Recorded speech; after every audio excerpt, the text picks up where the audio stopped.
Hello everyone, Assalamu alaikum. It's me Tanha and welcome back to my YouTube channel. So guys, কেমন আছো তোমরা সবাই? আশা করছি তোমরা সবাই অনেক বেশি ভালো আছো। তো আলহামদুলিল্লাহ আমিও অনেক বেশি ভালো আছি। তো আজকে আমি সকাল সকাল ঘুম থেকে উঠে পড়লাম, আর এক্সামের মধ্যেও কিন্তু আমি বাসার কোনো কাজ করতাম না, আর এক্সামের পরেও কিন্তু আমি কোনো কাজ করি না। সারাদিন ওই শুয়ে বসে আমার দিন কেটে যায়, তো যার কারণে আম্মু অনেক বকাবকি করতো। তো তাই ভাবলাম যে আজকের দিনটা আমি একটু ঘরের কাজ করি। রুমটা অনেক অগোছালো হয়েছিল, রুমটা একটু গোছাই, তার সাথে সাথে একটু ব্লগও করি, তোমাদের সাথে শেয়ার করি সারাদিনে কি কি করব না করব। তো এই তো আমি হচ্ছে একদম ঘুম থেকে উঠে এসে রুম টুম গুছানো শুরু করে দিয়েছি। সত্যি বলতে আগে কিন্তু আমি একদম সারাদিন রুমের পিছনে লেগে থাকতাম, এখানে এলোমেলো ওখানে এলোমেলো দেখলে আমি একদম রাগারাগি শুরু করে দিতাম, যার কারণে তো যাই হোক এখন আর সেসব কোনো কিছু হয়ে ওঠে না। কারণ আগের থেকে আমি অনেক বেশি লেজি হয়ে গেছি, অনেক বেশি কুড়ে হয়ে গেছি, তাই আমার একদম এগুলোর প্রতি কোনো কেয়ারই করা হয় না। তো যাই হোক, তবুও আম্মু যেহেতু সারাদিন খেটে খুঁটে অনেক কষ্ট করে, তো সেগুলো করার পরে সেগুলো সামলানোর পরে কিন্তু রুম গোছানো অনেক বেশি ঝামেলার, অনেক বেশি কষ্টকর হয়ে যায়।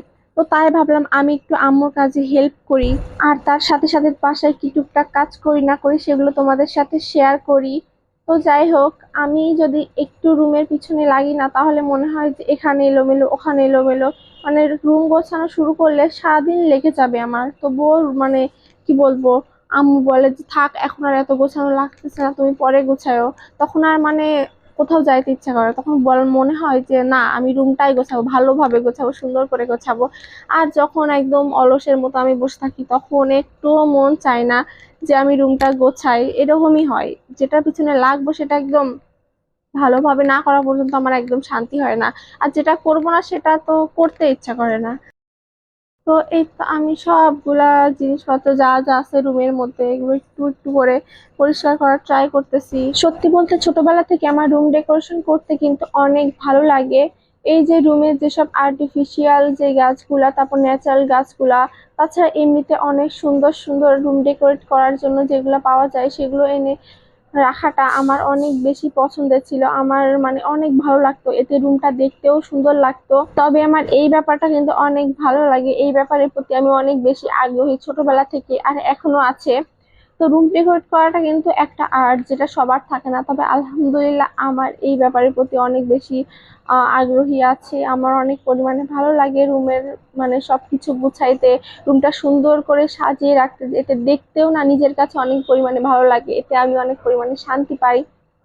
তো এই তো আমি আমার রুমের যে ন্যাচারাল যে গাছগুলা, তো সেই গাছগুলোতে আমি একটু স্প্রে করে দিচ্ছি। এতে প্রত্যেকটা গাছ একদম পুরো সতেজ থাকবে। আর এইদিকে আমি আমার হচ্ছে জানালার একদম সাইড দিয়ে একদম মানি প্ল্যান্টের একটা গাছ লাগিয়ে দিয়েছি। এছাড়াও আমার রুমের চারপাশে কিন্তু অনেক ধরনের গাছ আছে, আর প্রত্যেকটা জায়গায় বেশিরভাগ ক্ষেত্রে কিন্তু আমি এই টাইপের গাছগুলো অনেক বেশি লাগাতে পছন্দ করি। সো যাই হোক, ওইদিকে আমি রুম গোছানো শেষ করে এদিকে এসে দেখতেছে যে আম্মু বাজার থেকে আম কিনে আনছে আর তরমুজ কিনে আনছে। তো আম্মুরে বললাম যে এটা দিয়ে কি করবা, তো আম্মু বলতেছে এগুলা দিয়ে হচ্ছে জুস বানাবো। তো এইদিকে আমি হচ্ছে চলে আসলাম তোমাদেরকে আমার রুমটা দেখানোর জন্য। জানি অনেক ছোট রুমটা, তবে এই রুমটা আমার অনেক শখের, অনেক পছন্দের রুমটা। তো আমি এদিকে একদম পুরো সুন্দর করে লাইট সেট করে দিয়েছি, প্রত্যেকটা জায়গায় পুরো রুম জুড়ে লাইট সেট করে দিয়েছি। তো এতে দেখতেও না, রাতের অন্ধকারে দেখতে অনেক বেশি ভালো লাগে। তো যাই হোক, এরপর আম্মু বলতেছে যে খেয়ে নাও। তো আমি তো একটু সকালে হালকা পাতলা খাবার খেয়ে নিলাম, যেহেতু আজকে কাজ করতে করতে আমার খাওয়ার কথাই মাথা থেকে হারাই গেছে, একদম পুরো ভুলে গেছিলাম। এমনিতে আমি উঠতে লেট করি, আর খাইতে খাইতে অনেক বেশি লেট হয়ে যায়। তবে আজকে যেহেতু সকাল সকাল উঠছি, তো এর মধ্যে আবার কাজ করতেছিলাম, তো খাওয়ার কথা ভুলে গেছিলাম। তো তাই আম্মু বললো তাড়াতাড়ি খেয়ে নাও। তো এরই মাঝে চলে আসলো আমার বন্যা খালামুনি আর আমার ঐশী খালামুনি, আমার দুই খালামুনি চলে আসছে, আর ওরাও খাওয়া দাওয়া শুরু করে দিয়েছে। তো এই তো ওরা খেতে বসে গেল, আর আমি তো একদম টুকটাক করে ভিডিও করতেছি। তো এর মাঝে আমার মনে হইলো যে আমি একটা ভিডিও করি, আর যেটা হচ্ছে এখনকার সময়ের একদম পুরো ট্রেন্ডিং ভিডিও, সবাই এই ভিডিওটা করতেছে। তো তাই আমিও ছাদে চলে আসলাম সব রকম জিনিসপত্র নিয়ে, ডিম ভাজতে অ্যাকচুয়ালি যা যা লাগে, যেমন তেল, ডিম, লবণ, সবকিছু নিয়ে চলে আসলাম এই টাটকা রোদের মধ্যে। আর আজকে এত পরিমাণে রোদ পড়তেছে, যে পরিমাণে রোদ পড়তেছে কি বলবো, বলার বাইরে। আমি তো এক মুহূর্তে এখানে থাকতে পারছিলাম না।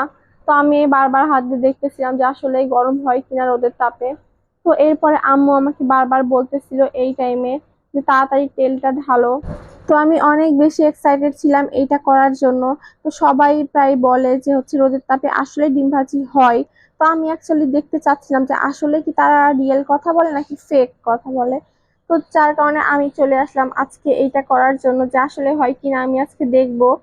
তো এই তো আমি ফার্স্টে একটু তেল ঢালছিলাম, তো তারপরে আম্মু বলতেছিল যে এইটুকু তেলে হবে না, অল্প অল্প করে ফার্স্ট আমি তেল ঢালতেছি, ভাবতেছি যে মনে হয় বেশি হয়ে যাবে। তারপরে আম্মু আমাকে বকতেছিল যে কখনো এইটুকু তেলে ডিম ভাজি হয় না। তো তারপরে আর কি আর করার, আমি আর একটু তেল হচ্ছে একদম পুরো ঢেলে দিলাম। তো যাই হোক, এখন আমি বসে বসে অপেক্ষা করব একটু যদি গরম হইতে পারে, কারণ হুট করে মানে ডিমটা ঢাললে না হবে কি হবে না সেটা নিয়ে আমি অনেক বেশি কনফিউজ ছিলাম। তো এরপরে কিছুক্ষণ মানে কি বলবো, মানে 2 মিনিট আমি ওয়েট করতে পারিনি, যে পরিমাণে রোদ ছিল এখানে তো থাকার থেকে মানে না থাকাটা অনেক বেশি ভালো। তো সেই জন্য আমি একটু অপেক্ষা করিনি, আমি একদম পুরো ডিম নিয়ে চলে আসছি এখন ভাজার জন্য ট্রাই করব। তো আমি অনেক বেশি এক্সাইটেড ছিলাম। আর দেখো আমি মানে এত পরিমাণে ভয় পাচ্ছিলাম, অনেক বেশি মানে এক্সাইটেড কারণে নার্ভাসও হয়ে গেছিলাম, যার কারণে ডিমটা অবস্থা কি পরিমাণে হয়ে গেছিল। সো ফাইনালি এই যে আমার ডিমের পুরো লুকটা দেখো, দেখতে তো পারতেছো কি অবস্থা। তবে আমার জানা মতে যতটুকু মনে হয়েছে, যদি এই ফ্রাই প্যানটাকে এই রোদের তাপে যদি তুমি ধরো সারাদিন, তুমি সকাল থেকে সারাদিন এই রোদের তাপেই রেখে দাও, তাহলে তারপরে যদি তুমি ডিম ভাজো এর উপরে, তাহলে অবশ্যই তোমার ডিম ভাজি হবে, একটু হইলেও হবে কিন্তু। আর এদিকে আমি তো বেশিক্ষণ ওয়েট করি নাই, কারণ আমি জাস্ট 2 থেকে 3 মিনিট আমি জাস্ট অপেক্ষা করছিলাম।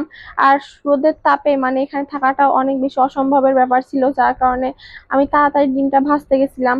তো যাই হোক, এই ডিমটার অবস্থা দেখে সবাই অনেক পরিমাণে শকড হয়ে গেছিল যে কি অবস্থা হয়ে গেছে। তখন খালামণি বলতেছে এখন এটা নষ্ট করা লাগবে না, এটাকে নিয়ে যাও, নিয়ে যে এখন মানে গ্যাসে দিয়ে ভাজো।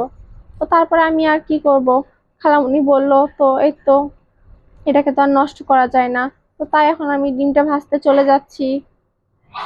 আর সত্যি বলতে রোদের তাপে না হুট করে কখনো মানে যেই ডিম ভাজি করা সম্ভব না, ওটা যদি কিছুক্ষণ মানে অনেকক্ষণ ধরে সকাল থেকে দুপুরের বেশি টাইম পর্যন্ত রাখা হয়, তারপর যদি ডিমটা দেওয়া হয় তাহলে অবশ্যই ভাজবে। তাছাড়া কিন্তু হুট করে এই ডিম ভাজি সম্ভব না, কোনোদিনই সম্ভব না। তো তারপরে যাই হোক, এই তো আমি ডিম ভাজতেছি। আর ডিমটার অবস্থা যে পরিমাণে খারাপ হয়ে গেছে, মানে সবাই দেখে পুরো শক। যেটাই হলো রোদের তাপে ডিম ভাজা, এখনকার ট্রেন্ডিং এ চলতেছে যেটা। আর এইদিকে ডিম ভাজতে ভাজতে আমার অবস্থা পুরো 12টা বেজে গেছে। তো তাই আমি আম্মুকে বললাম যে আম্মু আমি ডিম ভাজবো না, তুমি একটু ডিমটা ভেজে দাও, কারণ তেল যে অবস্থা, আর তেল পুরো ছিটতেছিল, আর একবার যদি গায়ে পড়ে তাহলে তো শেষ। তো এরপরে হচ্ছে এই তো আমার ডিম ভাজা শেষ, এখন আমি হচ্ছে আম্মুর সাথে কথা বলতেছিলাম। তো যাই হোক, এখন আমি টেস্ট করব যে কেমন হয়। তো এইদিকে আমি এসে খালামণিদের সবাইকে বললাম যে তোমরা একটু টেস্ট করে দেখো কেমন হয়েছে। তো খালামুনিরা বলতেছে না আমরা খাবো না, তানহা তুই আগে টেস্ট কর। তো এই তো আমি আর কি করার, আমি টেস্ট করে দেখলাম, আর টেস্টটা কিন্তু মোটামুটি ভালোই ছিল, খাওয়ার মতো ছিল। তো এরপরে হচ্ছে ওই ডিম ভাজি খাওয়াটা শেষ করে আমি চলে আসলাম, আর এদিকে এসে আম্মু বলতেছে এখন আম মাখানো হবে, যেটার জন্য আমি সকাল থেকে ওয়েট করেছিলাম। তবে আম মাখানোর জিনিসটা মানে কি বলবো, গরমের সময় আসলে আম মাখানো খাবো না এরকম তো হইতেই পারে না। সবারই মানে কম বেশি আম পছন্দ, অবশ্যই পছন্দ, আর আমার তো অনেক বেশি পছন্দ, কারণ টক জাতীয় জিনিসটা না আমার অনেক বেশি ভালো লাগে, অনেক বেশি ফেভারেট। আর আম মানে কাঁচা আম, পাকা আমের থেকে কাঁচা আম আমার অনেক বেশি খাইতে ভালো লাগে। কাঁচা আম দিয়ে যাই করা হবে না কেন সেটা আমার মাস্ট খাওয়াই লাগবে, সেটা আমার মানে অনেক বেশি পছন্দের। আর যদি আম মাখানো হয় বা আমের জুস করা হয়, প্রত্যেকটা জিনিস কিন্তু আমি খাইতে অনেক বেশি ভালোবাসি। তো যাই হোক, এখানে আম্মু আমগুলা সুন্দর করে কেটে কুটে একদম পরিষ্কার করে পানি দিয়ে ধুয়ে রাখ। আর এইদিকে আমার ঐশী খালামুনি আমটাকে সুন্দর করে কুচি কুচি কুচি কুচি করতেছে। তো যাই হোক, আমার তো দেখি হেভি পরিমাণে লোভ লাগতেছিল, মনে হইতেছিল যে তাড়াতাড়ি মা খাবার, তাড়াতাড়ি খাবো, কখন খাবো কখন খাবো এটাই খালি ভেবে পাচ্ছিলাম না। তো যাই হোক, এরপরে হচ্ছে আমি একটু শুকনো লঙ্কা দিয়ে দিলাম তেলের উপর, এখন এইটাকে একটু ভালোভাবে ভেজে নিব। তাইলে এইটা যদি হচ্ছে আমের মধ্যে দেওয়া যায় না, তাহলে আমটার টেস্টটা আরো সুন্দর মানে আরো অনেক বেশি বেড়ে যায়। তো যাই হোক, এখানে মাখানোর জন্য সব রকম জিনিসপত্র নিয়ে চলে আসছি। এই তো আর ঐশী খালামণি কত সুন্দর করে কত যত্ন সহকারে মাখাইতেছে। আর এদিকে খালামণি মাখাইতেছিল আর আমি বসে বসে দেখতেছিলাম আর ভিডিও করতেছিলাম। তো এর মধ্যে খালামণি হচ্ছে শুকনো মরিচ, কাঁচা মরিচ, লবণ, চিনি, তারপরে সরিষার তেল, আরো বিট লবণ সবকিছু মানে যা যা লাগে মাখানোর জন্য সবকিছু দিয়ে দিচ্ছিল আর একটু একটু করে মাখাইতেছিল। আর আমার যে কি পরিমাণে লোভ লাগতেছিল কি বলবো, কত ইয়াম্মি লাগতেছিল গাইস। তো আমি খালামণিকে বারবার বলতেছিলাম যে তাড়াতাড়ি আমটা মাখাও, কখন খাবো কখন খাবো, একটু ভালো লাগতেছে না, শুধু দেখেই যাচ্ছি সেই তখন থেকে। আর খালামণি বলতেছে যে এই তো এখনই এখনই, আর এখনই এখনই বলে না আর মানে মাখাই যাচ্ছে তো মাখাই যাচ্ছে, শেষই হচ্ছে না।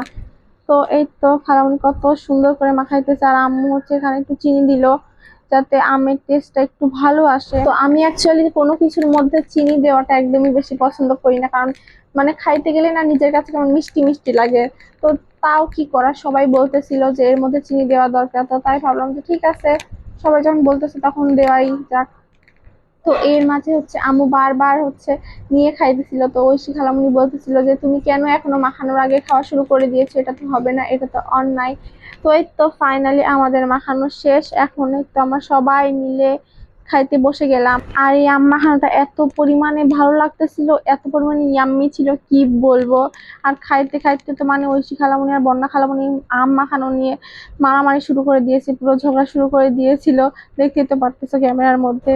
তো এইদিকে হচ্ছে আমাদের সবার খাওয়া দাওয়া প্রায় শেষ, সবাই খাওয়া দাওয়া শেষ করলাম। খাওয়া দাওয়া শেষ করে এখন হচ্ছে আম্মু একটু জুস বানাইলো। তো এই জুসটা এত পরিমাণে ইয়াম্মি ছিল, গরমের মধ্যে ঠান্ডা ঠান্ডা ইয়াম্মি ইয়াম্মি জুস খেতে যে কি পরিমাণে মজার। তো যাই হোক, এরই মাঝে আমি বাসা থেকে বের হয়ে গেলাম, যেহেতু আমার একটা ফ্রেন্ডের বার্থডে ছিল, তো আমার ইনভাইট করছিল, তো আমি সেখানে যাচ্ছিলাম। তো যার কারণে আমি সারাদিন ভিডিও করতে পারি নাই। তো এই তো ওখান থেকে এসে আমি কিন্তু অনেক পরিমাণে টায়ার্ড হয়ে গেছিলাম। তো ওই জন্য আম্মু আমাকে একটু হচ্ছে তরমুজ কেটে দিল। আর এই তো আমি তরমুজ খাইতেছিলাম আর ল্যাপটপ নিয়ে বসে বসে আমি হচ্ছে ভিডিও দেখতেছিলাম। তো যাই হোক, আজকের ভিডিওটা ছিল এই পর্যন্ত, আশা করি তোমাদের সবার ভালো লেগেছে। যদি ভালো লেগে থাকে ভিডিওটা তাহলে please like comment and subscribe করে দিও। আর হ্যাঁ, খুব তাড়াতাড়ি কিন্তু আমার নেক্সট ব্লগটা তোমরা পেয়ে যাবা। তো ততক্ষণে তোমরা সবাই ভালো থেকো, সুস্থ থেকো, আল্লাহ হাফেজ, টাটা।